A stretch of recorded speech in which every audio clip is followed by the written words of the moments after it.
Olá, tudo bem? Vamos estudar juntos hoje a lição número 4, que tem como título O Poder da Oração Intercessória. O verso para memorizar da lição de hoje se encontra no livro de Tiago, capítulo 5, verso 16, que diz o seguinte: Confessai, pois, os vossos pecados uns aos outros e orai uns pelos outros, para serdes curados. Muito pode, por sua eficácia, a súplica do justo. Quem já não fez a seguinte pergunta: por que orar? Eu já me perguntei algumas vezes, para que eu preciso orar se Deus já conhece todas as coisas? Para que eu preciso pedir alguma coisa a Deus se Ele já sabe o que eu preciso? Né? Para que eu preciso pedir por alguém se Deus já sabe o que essa pessoa precisa? E por que então orar? Para entendermos essa questão, nós precisamos entender um conceito muito importante. No conflito cósmico entre o bem e o mal existem regras, existem leis, leis criadas por Deus, justamente para mostrar que o seu reino é um reino de amor, é um reino de justiça. Existem então leis e regras que Deus mesmo criou e ele se submete. E aí você pode me perguntar, como assim, Daniel? Deus se submete a alguma coisa?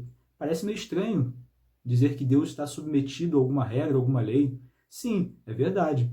E é bem fácil a gente entender. Tem um exemplo muito simples, que é a questão do livre-arbítrio. O livre-arbítrio faz com que Deus seja impedido de fazer determinadas coisas. Entenda que o livre-arbítrio é justamente eu decidir o caminho que eu quero seguir. Deus me concedeu o livre-arbítrio para eu escolher o caminho que eu vou seguir. E o livre-arbítrio impede que Deus me obrigue a fazer determinada coisa. E deixa para mim a possibilidade de tomar essa decisão. Então, veja, Deus mesmo criou o livre-arbítrio, concedeu para nós o livre-arbítrio, e o livre-arbítrio o impede de fazer determinadas coisas. Não porque ele não tenha poder para fazer, mas porque ele escolheu dessa maneira justamente para mostrar que o seu reino é um reino de justiça. E a oração intercessória, ela entra nesse conjunto de regras dentro do conflito cósmico. A gente sabe que a oração, ela tem algumas funcionalidades, né? Ela justamente nos possibilita reconectar-nos aí com Deus, ter um momento de conversa com o Pai. Também funciona como uma forma de demonstrar que nós somos dependentes de Deus. E ela tem essa função também de interceder. Veja o que está escrito no primeiro livro de João, 1 João capítulo 5, verso 14. Diz o seguinte: E esta é a confiança que temos nele, que se pedirmos alguma coisa, segundo a sua vontade, ele nos ouve. É um verso aí bem conhecido. E veja que deixa bem claro que a, a possibilidade de ação divina, ela é aumentada se tem alguém orando, solicitando, intercedendo. Então a oração abre portas, abre possibilidades para a ação de Deus em determinadas situações. Jesus ele nos deixou alguns momentos que justamente mostram ele intercedendo por alguém ou por alguma situação. Veja que Jesus ele ora na cura de um leproso, ele ora intercedendo para a libertação de um endemoniado. Ele intercede ao Pai naquele momento de multiplicação dos pães e dos peixes. Veja que Jesus, em diversos momentos, ele ora, ele intercede, porque justamente a oração permite que o Pai possa agir em determinados momentos. Jesus ele também ora especificamente por alguém. E esse momento está lá em Lucas 22, capítulo 22, verso 31 ao 34, quando Jesus ele ora especificamente por Pedro. Nesse momento, Satanás ali, ele tenta puxar Pedro por seu lado. Satanás ele sabe, né? Ele sabia, na verdade, tudo o que Pedro poderia se tornar dentro do ministério. E é claro que Satanás queria atrapalhar o ministério de alguma maneira. Então, Satanás estava tentando puxar ali Pedro para o seu lado. E Jesus ele ora, ele intercede ao Pai por Pedro, para que Pedro pudesse suportar as tentações, pudesse suportar os momentos difíceis. E é claro que no final da história de Pedro, a gente sabe que o final foi muito bonito. Foi um final maravilhoso, apesar de Pedro ter tido um momento de fraqueza, quando nega Cristo, Depois Pedro foi fundamental na construção dessa igreja ali que estava se iniciando. Pedro, depois ele é perseguido, ele é preso, mas em todos os momentos ele deixa bem claro que tudo que ele fazia era em nome de Jesus, em nome daquele que morreu e ressuscitou, e que a salvação era apenas através dele. Então Pedro teve ali um resultado positivo, e você vê como que a oração, né, a intercessão de Jesus ao Pai, por Pedro, teve ali um resultado e foi fundamental. E é claro, nesse momento a gente tem que perceber uma questão muito importante, que existe uma grande diferença quando eu oro por mim mesmo ou quando eu oro por alguém. Quando eu oro por mim mesmo, é bem simples a gente entender, porque quando eu oro por mim mesmo, eu estou pedindo alguma coisa a Deus, alguma coisa que eu quero, uma coisa que eu desejo receber. Posso orar pedindo por sabedoria, oro solicitando perdão de Deus, a salvação, enfim. Mas eu estou solicitando aquilo que de fato eu quero, eu desejo, claro, porque sou eu que estou pedindo, então eu vou pedir alguma coisa que de fato eu quero. Veja que quando eu oro por alguém, entra um elemento fundamental na resolução dessa questão, na resolução dessa oração, entra um elemento fundamental que é o livre-arbítrio dessa pessoa a qual eu estou orando. Então eu vou orar pedindo para que alguém receba o perdão de Deus, para que alguém receba a salvação em Jesus, para que alguém reconheça a Cristo Jesus. E essa pessoa, ela tem a decisão, o poder de decisão de querer ou não isso tudo que eu estou orando e solicitando para Deus. Então eu vou ser um canal para que essas bênçãos possam chegar a essa pessoa. Eu serei um instrumento para que Deus possa ir agir nessa pessoa, né? Não que eu tenha poder, não que a minha oração de fato seja o resultado, não, porque eu vou orar para que a fonte do poder possa agir na vida dessa pessoa. Então Deus ele vai de diversas formas influenciar essa pessoa de alguma maneira, mas o poder de decisão está com a pessoa. E perceba que até na oração para com alguém, a oração que estou fazendo, intercedendo por alguém, ela também tem aí duas diferenças. Essa oração que nós falamos agora, quando oramos por alguém, para que o Pai ali a influencie, para reconhecer a Jesus, para receber o perdão, para receber a salvação, receber a graça de Cristo, enfim, é um tipo de oração. Ou eu posso orar também pela pessoa, por exemplo, uma pessoa que está doente, que está enferma, e eu oro então, intercedo ao Pai para que Deus cure essa pessoa. Perceba que nesse segundo caso, quando eu oro por alguém para que essa pessoa seja curada, tem um outro elemento fundamental, que é a vontade de Deus. Eu oro, eu solicito, Senhor, por favor, cure essa pessoa. Mas veja que ao final da oração, nós precisamos terminar sempre, em algum momento da oração, dizer que seja feita conforme a tua vontade. Porque a vontade de Deus pode não ser curar aquela pessoa. E aí você me pergunta, como assim, Daniel? É verdade que Deus pode não querer curar alguém? Claro. Lembra o que falamos na lição número 1. Iniciamos o estudo praticamente falando sobre isso. Quando nós dissemos que Deus ele se importa com a nossa vida, Deus ele se importa com o nosso bem-estar, se importa com a nossa vida como um todo. Mas a principal preocupação de Deus é com a nossa salvação. E se for necessário permitir que determinadas coisas aconteçam conosco para que nós sejamos salvos, ele vai permitir. Então, ele sabe de todas as coisas. Ele sabe de fato o que é melhor. E ele sabe a maneira em que nós seremos influenciados de fato para termos um contato com ele. Então, a pessoa que está doente, ela pode muito bem, no momento de doença, se aproximar de Deus. Então, é claro que ele vai permitir que isso aconteça. Justamente para que essa pessoa se aproxime dele. Porque o principal objetivo, a principal preocupação de Deus é a nossa salvação. Já na primeira oração, em que estamos intercedendo por alguém para que essa pessoa conheça Jesus, nós já sabemos qual é a vontade de Deus. A vontade de Deus, é claro, é a mesma que a nossa, que todos conheçam a Jesus, que todos tenham conhecimento. Essa é a vontade de Deus. Então veja que existe essas duas diferenças, mas nós precisamos interceder, acreditando que Deus ele vai agir da maneira dele, da melhor forma, com as melhores respostas, digamos assim, que ao nosso olhar talvez não seja melhor, mas ele é Deus. Nós precisamos simplesmente orar e ser esse canal de bênçãos. Nós precisamos orar confiando que Deus nos ouve e que ele age de alguma maneira. E veja que ele pode agir de diversas maneiras. Pode agir enviando um anjo como resposta à sua oração, pode enviar o Espírito Santo, pode ali influenciar de alguma maneira a vida da pessoa, para que a pessoa perceba a necessidade de buscar a Jesus.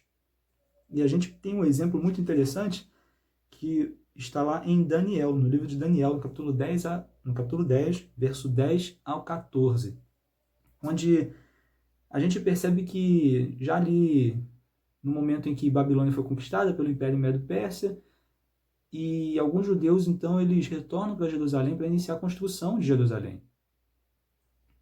Então, esses judeus que voltaram começam a sofrer oposição de algumas cidades ali, vizinhas a Jerusalém.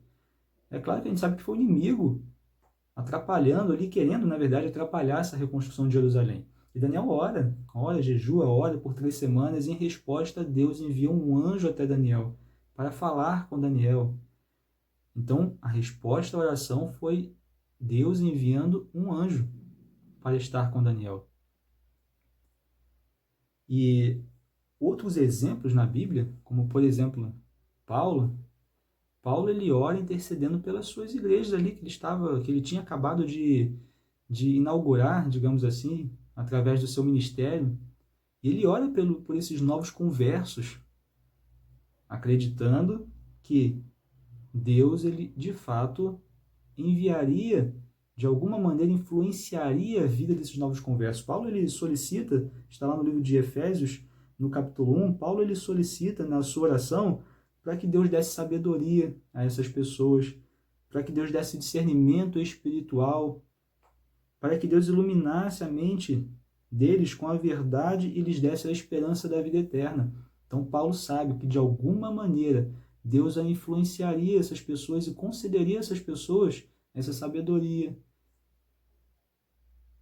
concederia esse discernimento espiritual. Mas veja, Deus ele vai conceder, mas as pessoas que estão sendo influenciadas ali por Deus, elas têm o poder de decisão, de receber ou não, assim, de aceitar ou não, digamos assim, essa influência. Então, o nosso papel é orar, porque sabemos que nessas regras do conflito cósmico entre o bem e o mal, a oração intercessória tem um papel fundamental para a ação de Deus. E para nós finalizarmos, a lição ela também traz aí alguns exemplos na vida de Cristo, algumas situações, na verdade, na vida de Cristo, que nos ajudam a perceber formas de melhorarmos o nosso momento de oração. O primeiro exemplo deixado por Cristo é que Cristo sempre separava tempo para orar. Nós precisamos separar tempo para orar. Se não separarmos tempo para orar, nós não vamos orar. A vida é corrida. Talvez para alguns nem seja tão corrida assim, mas de qualquer maneira, se nós não separarmos tempo para orar, nós não vamos orar. Tem que colocar na agenda um momento específico. É claro que durante o dia a gente pode, através de oração até mental mesmo, conversar com Deus de diversos momentos. Claro, mas precisamos ter um momento específico, um momento especial, separado para falar com Deus através da oração. Um outro exemplo que nós podemos tirar da vida de Cristo é que ele tinha um lugar para orar. Jesus tinha seus lugares favoritos onde podia comungar com o Pai, longe da atividade das multidões que com frequência o pressionavam. Jesus ele se afastava dessa pressão que ele ali sofria no seu ministério, separava um momento e um lugar especial, ou lugares específicos que ele sabia que seriam lugares propícios para, de fato, se comungar com o Pai, se conectar, de fato, ali com o Pai. Precisamos ter esses momentos e lugares que nós possamos realmente ter esse momento especial de oração. E em terceiro, as orações secretas de Jesus não eram necessariamente silenciosas. Jesus, então, na maioria das vezes, ele verbalizava a sua oração, ele falava. E Ellen White deixa para a gente uma questão também sobre esse assunto, que está lá em Nossa Alta Vocação, página 126, ela diz: aprendam a orar em voz alta, onde apenas Deus vos pode ouvir. Veja que é importante orarmos em voz alta. E é bem simples entendermos isso, né? O porquê disso. Quando nós oramos apenas de forma mental, é complicado a gente ter o controle da nossa mente. Daqui a pouco ela começa a vagar, começa a pensar em outras coisas. Daqui a pouco a gente está orando e pensa no que comeu, pensa no jogo que assistiu no outro dia e volta aí, Senhor, eu estou orando, desculpa aí, volta a oração. Na hora de dormir, então, não sei se contigo aconteceu já, mas comigo já aconteceu. Na hora de dormir, vou orar mentalmente, daqui a pouco já começo a embaralhar tudo que eu estou pensando, daqui a pouco já estou sonhando e acordo, e eu estava orando, esqueci, vou voltar para a oração. É isso, então, a oração, quando a gente verbaliza, ela é, de fato, a gente tem um controle daquilo que a gente está falando. Quando você conversa com alguém, você não começa a falar uma coisa e de repente está falando outra. Não, você fala e termina o seu raciocínio ali falando. Muitos têm medo, eu não sei se você é assim, mas muitos pensam da seguinte maneira: eu oro mentalmente porque o inimigo ele não entra na minha mente. O inimigo, de fato, ele não pode entrar na nossa mente. Ele pode até imaginar o que a gente está pensando, porque ele conhece a nossa feição, conhece... enfim, ele estudou bastante o ser humano, né? Muito tempo para isso. Mas saber, de fato, o que a gente está pensando, entrando na nossa mente, ele não pode.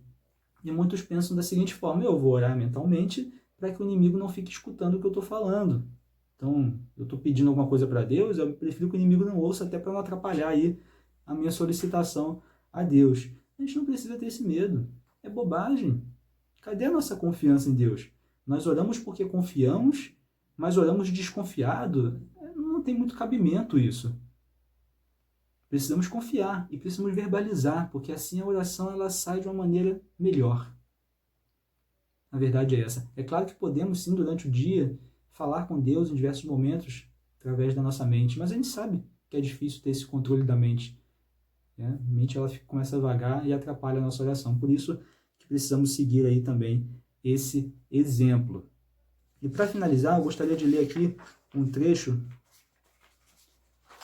da nossa lição de sexta-feira, que diz o seguinte: nenhuma oração sincera é perdida. Nem sempre vemos respostas nas pessoas pelas quais oramos, mas Deus move o coração delas de maneiras que saberemos somente na eternidade. Nosso papel, meus amigos, é orar. As respostas, talvez, só saberemos quando estivermos no céu. Se ficarmos aqui preocupados, vou parar de orar porque eu não vejo resultado, eu vou parar de orar porque aquela pessoa não quer nada. O nosso papel é orar, sermos esse canal de bênçãos, ser esse canal para que as pessoas recebam a salvação em Cristo que nós recebemos. A maneira que Deus age exatamente, as respostas de por que a pessoa ela aceitou ou não essa influência divina, nós só teremos na eternidade muitas delas. Então apenas ore, seja um canal de bênção para alguém. Seja um canal onde a pessoa possa receber de Deus a salvação em Cristo Jesus. Que Deus possa te abençoar. E a gente se vê na lição número 5. Até lá!